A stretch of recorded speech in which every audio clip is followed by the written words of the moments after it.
Olá, pessoal. Este é mais um Fala Carlão. Fala Carlão, que você já sabe, é na prateleira de cima do agronegócio brasileiro. Aliás, esse começo de ano é cada vez mais prateleira de cima.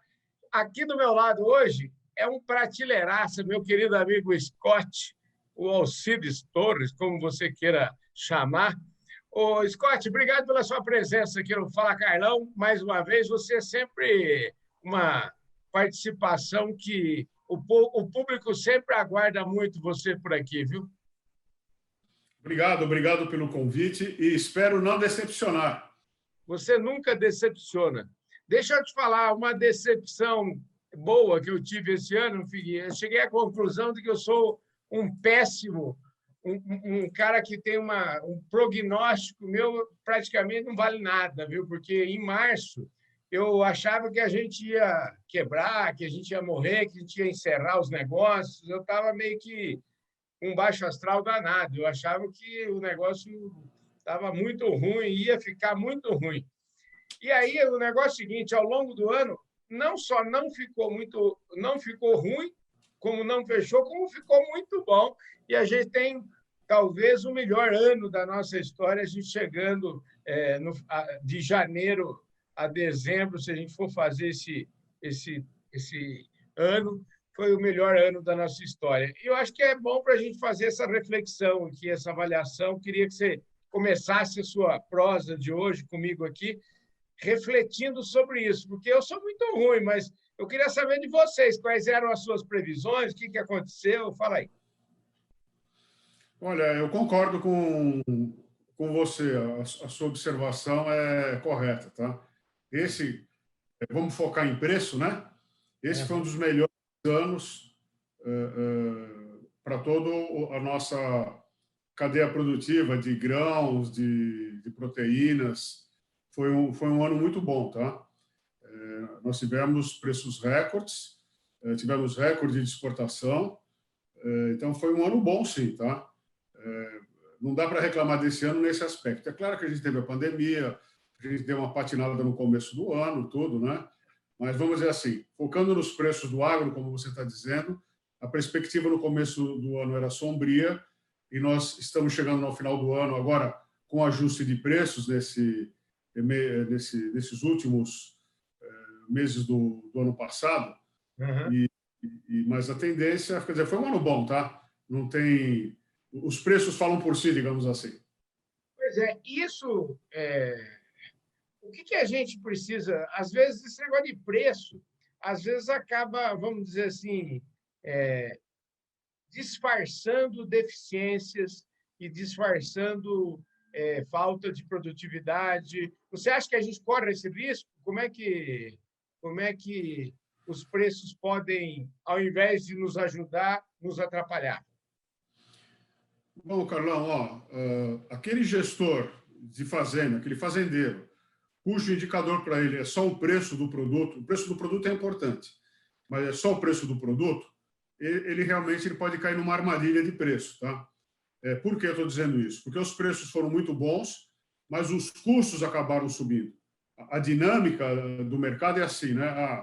Eu tenho o preço de um saco de milho, tá? Uma tonelada de soja. O preço sobe, praticamente todos os insumos são arrastados, tá? Porque todo mundo quer ganhar um pedaço dessa alavancada, tá? Então, eu tenho, em qualquer situação, tanto numa situação semelhante à que ocorreu em 2020, como em situações de anos difíceis, a gente tem que ter a conta bem feita, tá? A gente precisa focar na margem, tá? Quanto mais sobra, melhor. Tanto é assim, Carlão, que existem regiões de pecuária do Brasil onde é melhor você entregar boi no primeiro semestre, boi de pasto, do que no segundo semestre, boi confinado. Porque a margem que o primeiro semestre deixa é maior do que a margem no segundo semestre, apesar de que no segundo semestre os preços são melhores, tá? Mas, em compensação, os custos de produção também são maiores. A dificuldade de gerir a produção no segundo semestre é maior. Então, precisa fazer conta, tá? Desse hábito não se escapa. Scott, deixa eu te falar, você falou um negócio que é importante, preciso saber fazer conta. Será verdade ainda que tem gente que não sabe fazer conta, ou que não quer fazer conta, ou que, enfim, não leva isso tão a sério, ou isso é só uma lenda? Não, é verdade, tá? Não é uma arenga. Você tanto é que é claro que isso nós estamos generalizando aqui, tá? Mas você Uhum. tem aqueles fazendeiros, aquelas empresas agropecuárias que fazem uma gestão competente, e não é só gestão de custo, é gestão de risco também, né? Você precisa fazer um monte de previsões, desenhar cenários, né? Para você escapar de todas as armadilhas que o mercado prepara, né? Mas tem muita gente, sim, que no meio de uma discussão você pergunta: bom, você está dizendo que a situação está ruim, qual é o seu custo? Né? Qual que é a... Porque existem, por exemplo, a maioria das fazendas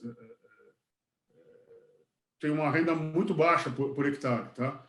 E é só Uhum. por isso que viu essa expansão ao longo dos últimos 5 anos aí, de a pecuária entrar arrendando terras de pastos normalmente degradados ou de pouca rentabilidade, não é? Porque dá mais renda para o produtor ele arrendar do que ele produzir uma pecuária de baixa tecnologia, tá? Esse fenômeno é verdadeiro porque o que nós assistimos, né? Nas praças pecuárias de São Paulo, por exemplo, Barretos, Araçatuba, a cana-de-açúcar tomou conta, né? Em algumas regiões do Brasil Central, Mato Grosso do Sul, Mato Grosso, a soja, o milho estão tomando conta, estão se expandindo. É claro que tem um limite, né? A gente não pode virar toda a pastagem brasileira em agricultura, porque você desmonta um mercado global aí, né? Então, a coisa vai andando, tudo tem uma velocidade. Mas sim, respondendo, você ainda tem uma boa parte da produção pecuária brasileira com relação a custo negligenciada, tá? O pessoal não trabalha muito bem esses números. Que cenário que vocês estão desenhando aí para 2021, 2022 aí, vocês que vivem disso, né, de desenhar cenários, como é que vocês estão, o que vocês estão, quais são as hipóteses que vocês trabalham? A gente sabe, queria dividir um pouco o mercado interno e o mercado externo, enfim, a gente sabe que o mercado externo também mudou muito, vamos dizer, a geografia dos nossos clientes mudou, saiu da Europa, foi para a Ásia, eu acho que parece que cada vez mais isso é uma realidade. Como é que isso impacta a pecuária, principalmente? Olha, o Carlão, esse 2020, por exemplo, a exportação para a China, não é? Principalmente China, Hong Kong e Filipinas, ela foi ela absorveu parte da carne que não foi consumida internamente por causa da crise econômica, entre outras razões, resultando das medidas de controle da disseminação do Covid-19. Tá? Então, hoje, vamos falar assim, a importação, a exportação ficou mais importante do que era em 2015, 2016. Tá? Então, a gente tinha, era 15,85, né? Era 15% da carne produzida ia para fora, 85% ficava aqui. E hoje essa relação está 30-70, tá? Podendo crescer mais. E com relação à expectativa para 2021, 2022, estruturalmente, nós estamos num ciclo de alta de preço. Tá? A gente tem uma retenção visível de fêmeas para a produção de bezerros, tá?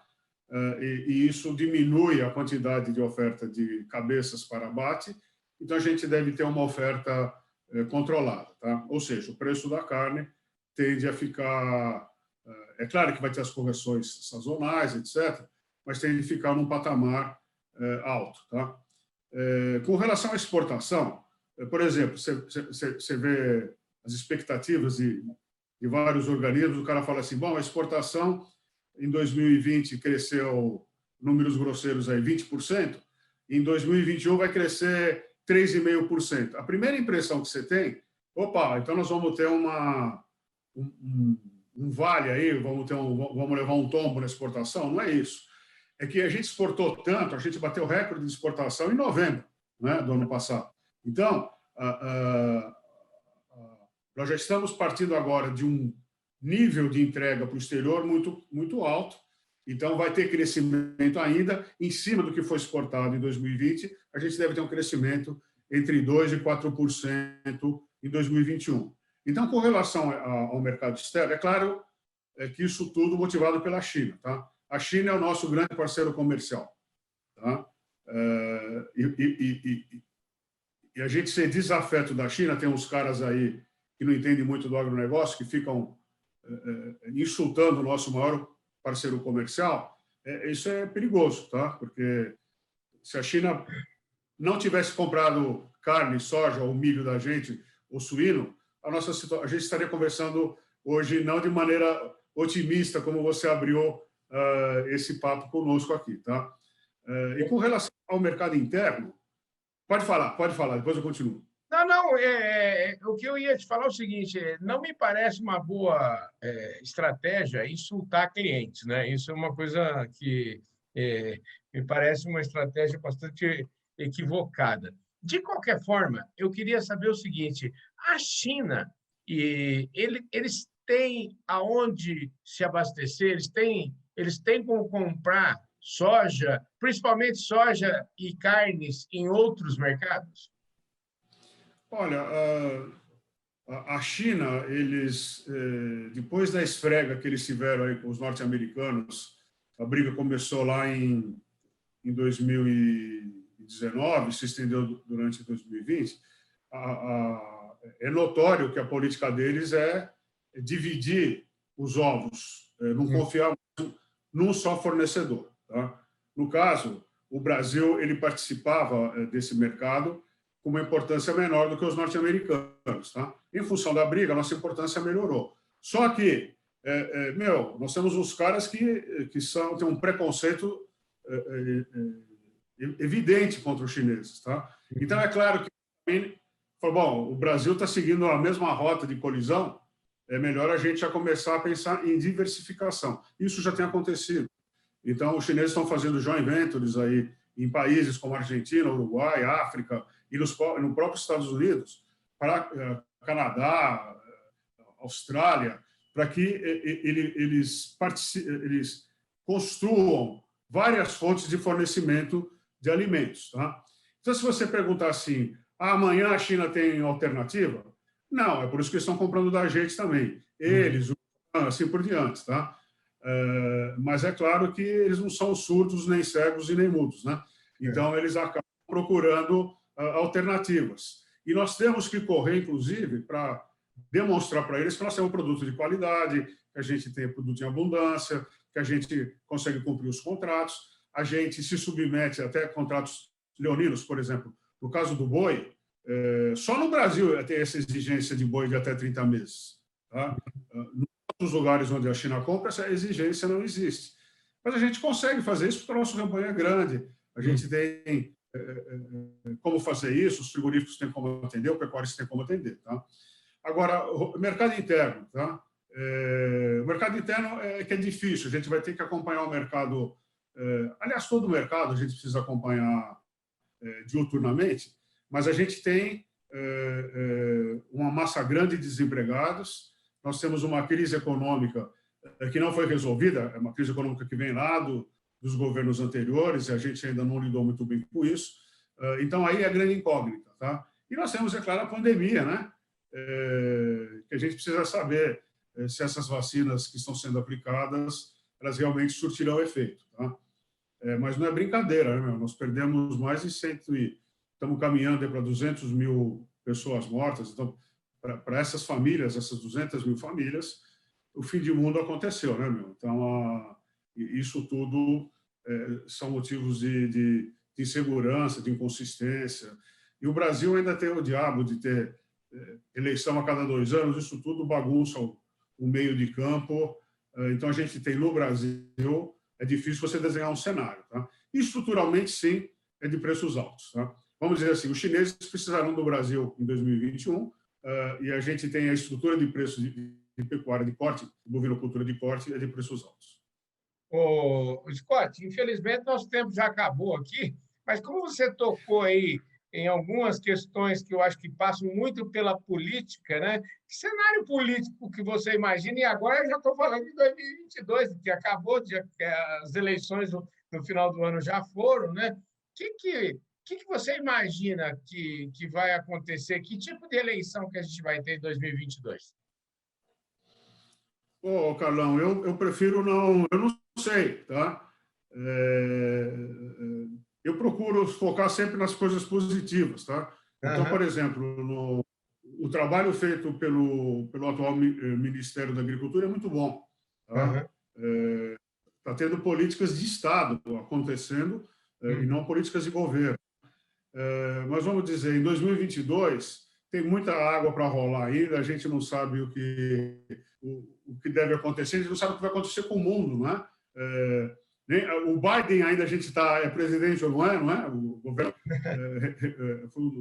o brasileiro foi um dos últimos a reconhecer Aham. a eleição democratas, mas tanto o Trump como o Biden, eles disseram que vão emitir dólar para burro, tá?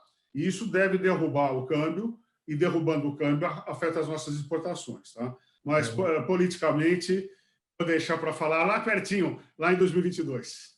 Tá certinho, você tomou a melhor decisão da sua vida foi exatamente essa, viu, o Scott? E eu só fiz a pergunta também porque a gente não tinha nem muito tempo para a gente ficar aqui elucubrando sobre política. Eu queria agradecer imensamente sua presença aqui, as suas informações e as suas reflexões, suas análises sempre com a sua inteligência apurada, dividir ela conosco é sempre uma honra para nós, viu?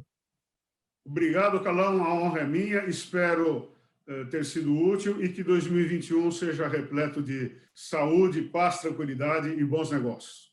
E assim será. E, aliás, eu quero te pedir para você que está aí nos assistindo e que ainda não se inscreveu no nosso canal, gente, eu estou até rouco de falar, se inscreve no nosso canal, aperta o sininho aí para você receber as nossas notificações, para você não perder uma entrevista como essa aqui do Scott.